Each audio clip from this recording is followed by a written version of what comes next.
Situacija je sljedeća. Prvi put je sigurno prvi i možda Sami Veljić na ulazu u Ploče. To ne možemo vidjeti, ali možemo vidjeti i ispratiti ovu borbu za drugo mjesto. Tko će biti drugi, tko treći na kraju, teško je prognozirati, cijenjeni slušatelji. Lađe uz lađu, veslaju jedni i drugi, svaka čast, kao što sam već rekao, jednoj i drugoj ekipi. Jer vidi se da su spremni, da su dosta trenirali i kako će ovo rezultirati, teško je stvarno reći. Možemo još sigurno reći da Žrnovo neće ući u konkurenciju za medalju, bit će četvrti, a iza Žrnova ne vidimo niti jednu Lađu. Znači da Žrnova apsolutno nema nikoga. Sad gdje su zaostali sve ovi ostali Lađari, to mi ne možemo vidjeti iz ove situacije, jer kao što cijeli maraton pratimo, glavni sudac je zadužen za praćenje prvih 5 ekipa, u ovom slučaju ostale su 4 i mi to pratimo. Crni put je prvi, ali Stabljina i Gusari, Komin, Lađa uz Lađu. Trenutno smo na ovom širokom dijelu prije ulaza u Ploče.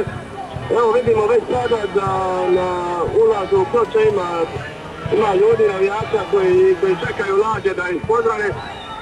Ko će ući na ljudski dio prvi, teško je prognozirati. I stvarno je teško prognozirati. Stabljina i Gusari, kao što sam već rekao, veslaju Lađu, ali tu sad jedan glitar.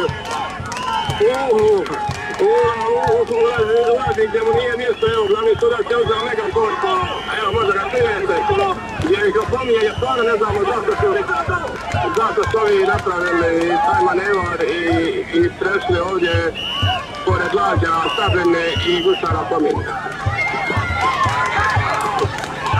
Možda čujete navijanje navijača Stabljine koji vodre svoju momčad. Traži još od njih se zanja tome snage, da izbore drugo mjesto, ali Komin se ne da. Idu Lađu uz Lađu i tko će biti drugi, tko treći, zaista je teško prognozirati.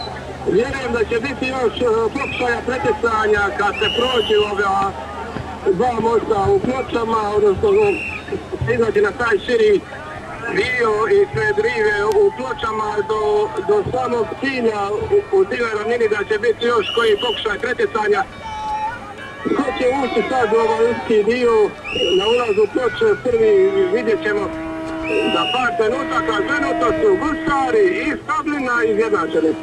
Možda je Gusar male prednosti jer Gusar ide po sred rijeke i tako mu se otvara bolja situacija, dok je Stabljina na desnoj strani.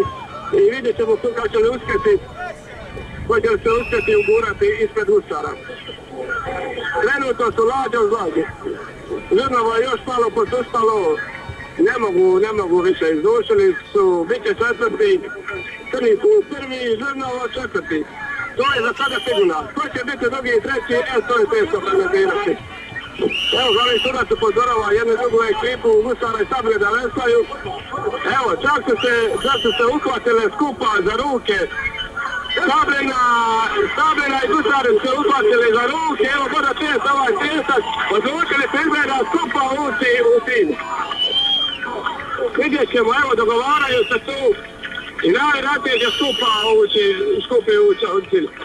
Evo, Gusar je pustio Stabljinu da ide malo ispred, ali prema reakciji Stabljine meni se čini da je dogovoreno da ih Stabljina čeka da se prođu ovi mostovi. I evo, ne treba ni to čekati. Sad su u ovom uskom dijelu i kod prvog počastog mosta jednu i drugu veslaju, uhvatili su se bili za ruke i vjerojatno se dogovorili da dođu drugi. Evo, ovo otvara poziciju i Žrnovu, znači da će Žrnovo očiti medaljom za treće mjesto.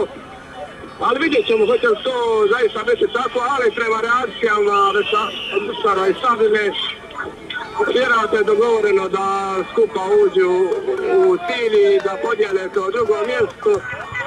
Možda je to slušatelji i najpravedniji ishod i najpošteniji jer jedni i drugi su to zaslužili. Koliko su se mučili, kako su veslali, cijeli maraton su se borili i na kraju možda to najpravednije da skupa uđu na drugo mjesto.